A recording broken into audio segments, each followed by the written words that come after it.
치솟은 가계 빚을 잡겠다며 정부가 올해 대출 관리를 깐깐하게 하기로 했습니다. 그동안은 소득 심사를 하지 않았던 아파트 중도금 같은 집단 대출이나 1억 원 안 되는 가계 대출에도 은행들이 소득 자료를 따져보도록 할 계획입니다. 노동규 기자가 보도합니다. 100만 명 넘게 신청했습니다. 청약 홈페이지가 마비됐습니다. 큰 시세 차익이 기대되는 인기 지역 아파트 분양엔 묻지마 청약자들이 대거 몰립니다. 당첨만 되면 분양 대금은 어떻게든 치를 수 있다고 여기기 때문입니다. 중도금은 집단 대출이 나오니까 이자만 내면 되고 실거주 의무 유예 있고 전세 받고 대출, 담보 대출 받으면 되니까 일단 넣어보고. 정부는 앞으로 아파트 중도금이나 이주비 같은 집단 대출과 1억 원 미만의 가계 대출에 대해서도 은행들이 소득 자료를 따져보도록 했습니다.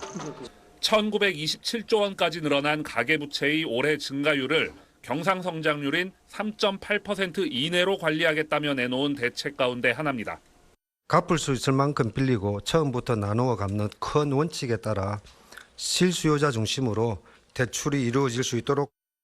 시중은행 가계대출 증가율은 1에서 2%, 지방은행은 5에서 6% 수준으로 관리할 계획입니다.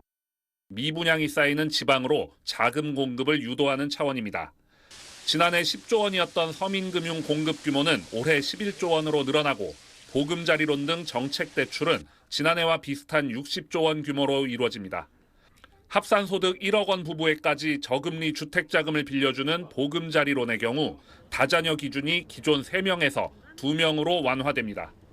혜택을 위해서 3명까지 낳기는 많이 부담되는 건 사실이에요. 혜택이 둘까지라면 고민해볼 만한 것 같아요. 다만 지난해 10월부터 시작된 기준금리 인하 기조가 올해도 지속되며 가계부채 증가를 자극할 거란 우려가 높아진 건 사실입니다.